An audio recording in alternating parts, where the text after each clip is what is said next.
always was part of the deal. Like I remember when I was in kindergarten, I cried because I didn't get to be the little drummer boy in the nativity play because I was like, I have to be the drummer boy. Yeah. Because I'm a musician, 5 years old. It's nothing makes me feel the way music does. I have other interests in this world. Like I love, I'm a passionate football fan. I love food, but I'm interested in history. But music is like the drug-like effects that it has in my brain. Like when I discover some piece of music that really connects to me, like it really hits me with serotonin or whatever, just the high I get is incredible. And there's no mood boost for me as a songwriter like coming up with a song that I think is good. Like I'm like, yes, I've got something here. That feeling is incredible. It can turn my entire week around. And you mentioned before about the like Friday after work kind of vibe of like what's in your car. That's a very important thing for me because before I was able to play music full time and you're working stiff, that's a really special thing is when you knock off work and it's like, okay, now it's my time. And that little like intersection, that moment when you've got 2 beers in your system and you got the whole weekend ahead of you, you're not drunk yet, but you're just getting there, and it's like, and you've got like, I don't know, Joe Walsh, Funk 49, James Gang on the radio, like that's such a special feeling. I think the Sheepdogs, we try to like encapsulate that into a lot of our music. We kind of want to be that for people, and I think in times of my life when I've been depressed or a bit feeling a bit hopeless or just the only thing that really turned me around was putting on a song like Funk 49 or the Creedence. It made me feel cool. It made me feel optimistic.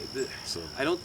I wouldn't say each time we do a record we like consciously go, okay, this time this record's gonna be more acoustic or this one's gonna. We just kind of go in and do it. I think at that time that record, the previous record we had made, did quite well, but it was, I think there was a lot of discussion about it sort of sounding maybe a bit derivative of the Black Keys, which because it was produced by the drummer from the Black Keys, and so we wanted to kind of push it a little bit away from that vibe. But I know we made that record out like at a place kind of like here, where it was like sort of a cabin in the woods that we brought a bunch of gear up at, and we just kind of blocked out the outside world and just focused on music. So I think it was a bit of a getting back to the roots kind of thing. But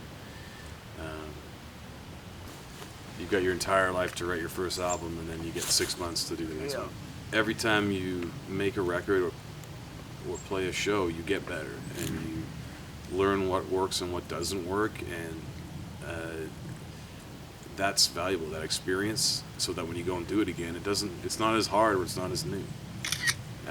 You mentioned the Mountain Jam. Like when I think back to how we were at that time, we were a different sounding band. We were, I think, a little sloppier, a little louder, and now I think we're just so much better. Like I've gotten way better as a performer because I've played hundreds, maybe thousands of shows since then.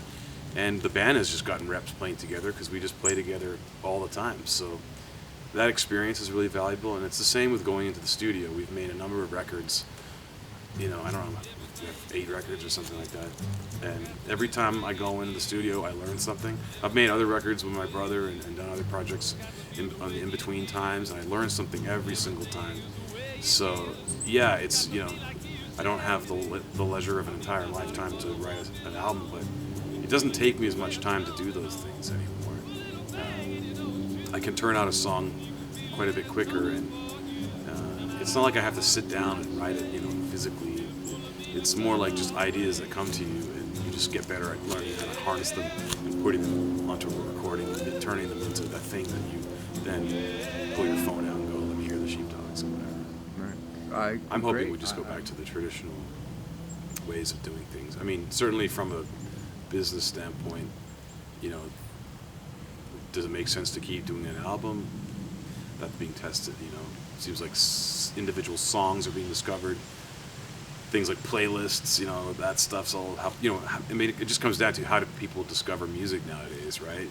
Like, it seems like, you listen to something on a streaming service like Spotify, and then the album ends, and Spotify goes, oh, you like that? Well, listen to this, and next thing you know, you've got your new favorite artist or whatever. So it's weird. Yeah, it's weird, but yeah. I don't know. I don't find that paying attention to that helps me make the music, because So it doesn't change the songwriting process and that whole. No. I still just try to make stuff that makes me excited. Are you a Beatles or a Stones guy? Well, I like both, but if you gotta make me pick, I'll take the Beatles every time. There's a song my brother wrote on our 2 records ago on No Simple Thing. The song is called "Are You a Good Man?" Are you a good man? Would you help me if you can? Are you a good man? Would you make them understand? Are you a good man? With a mirror in your hand, when progress comes a knocking. The way they kind of influence everything we do, because I look at them as sort of they're like the godfathers of I mean, if your Chuck Berrys and Little Richards are like the founding fathers of rock and roll, I don't know, like, and the Beatles are like they're just the best. They did the best. When I was a teenager, two of my buddies and I, one of them being Ryan, who's in our band, we flew from Saskatoon to Calgary to see David Bowie play. Nice. What year? It would be 2003 or something like that. So it was the last time he toured, because it's crazy, because everybody talks about who they've seen that maybe a lot of people haven't, and a lot of people haven't seen David Bowie from who I've talked to. So he died not long after that, and he was amazing to see, because he's got like 40 good songs. So it was fantastic. Yeah, I think it is probably my dad initially. He was a classical composer, but I can tell you in the 90s that didn't pay very well, so he also would play like piano bar, he'd play a bit of jazz, he'd play like, pop tunes on the piano in like the lounge of like a fancy hotel. So he did a lot of different things musically, but he also showed me a lot of different things, like everything from like the classics, like Stravinsky and Ravel and that stuff, not to get all pretentious. But then he also would he liked listening to Stevie Wonder and Creedence and the Bee Gees, and so I heard a lot of different stuff from him. Not a lot of like blues or hard rock. He wasn't as much into that. He likes clean sounds. So I kind of found that stuff out for myself later on. But it started. I think it's pretty cool, because he's a classical composer. So when you like, how do you compare that to like 3 Chords and the Truth type of stuff that rock and roll is kind of founded on? But it gives you a great appreciation of things, and I think just the wide variety of stuff that he was into always taught me to be mindful of all genres and don't be limited in what you like. What was his name? Neil Currie. And Australian? No, he's from Moose Jaw, Saskatchewan. Okay. My mom's an Aussie. He's What was your first car? I had a 1993 Plymouth Acclaim that was a hand-me-down from my parents. What color? Like a sort of silver, nondescript, half tan, half silver. It was a real piece of shit. But it got featured in the Toronto Star newspaper because they do an article on people's first cars. So, Is that before the Sheepdogs? no, it was when I had the Sheepdogs. Oh, So that's the only reason that they did it. All right, got it. So it's hilarious, because it's like the week before, I think it was Peter Frampton, and I don't know if he was a rich kid or what, but he had some real hot shit, 60s British racing thing, and then there's my 93 Plymouth Acclaim, sitting in my mom's driveway. Got the little Discman that plugs into the tape, the tape adapter that would go into your tape deck, Right. and then the Discman would skip every time I hit a bump. Yeah. Lots of like James Brown and funk, and I was listening to Zeppelin for sure. 12, Listening to 12. Creedence. I think it was like one of our first tastes of like kind of the world of jam bands, but also kind of that. It's not just a jam band. It's sort of that. What is that? That's in the Catskills or whatever. Hunter Mountain, yeah, not far from here. Far from here. Yeah. So yeah, I know that there's like, you know, people think of the Allman Brothers and it's like the South, but they were like huge up here. So I never felt that we were really.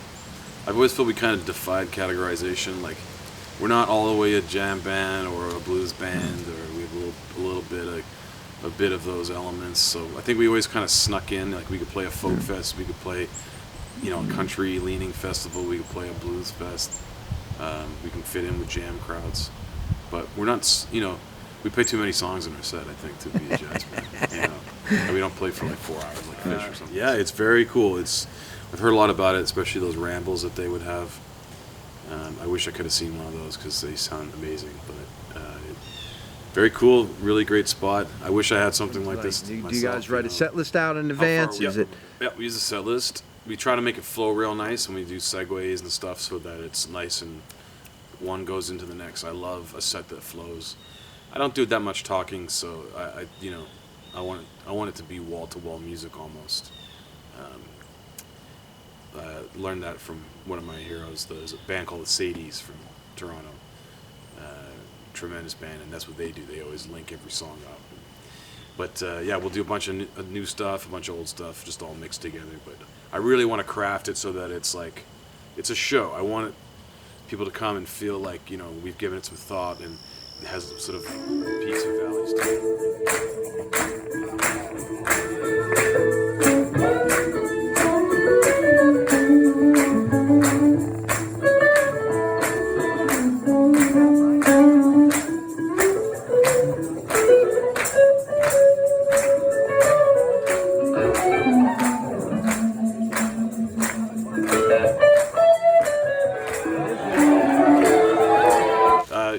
It's Chicago. It's weird.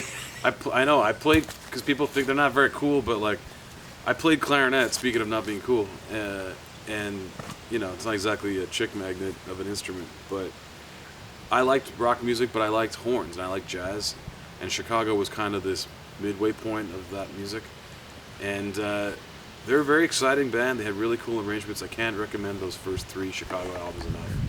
They're very unique. And it really struck a chord with me. Very creative, very imaginative, very musical, and it kind of always made me, I don't know, I always wanted to do something like that. They had so many hits, and they had a lot of different styles. They did like 80s stuff, and they did 70s stuff. But if you go back to their first the first 2 70s records that they put out, actually I think the first 2 are actually from the late 60s, but those first few Chicago records, they've got crazy medleys and some really killer playing, like horns and crazy drummer, and like to tie it back to the Beatles, like I always liked those Beatles medley songs, like "You Never Give Me Your Money" and those kinds of things, and you know, or like Bohemian Rhapsody, where like a song will start in one place and then kind of fly all over the place, like they didn't pay attention to like traditional, you know, verse chorus, bridge, double chorus song structure, and Chicago did a lot of that, so I would say that'd be my sort of wild card pick. Nice.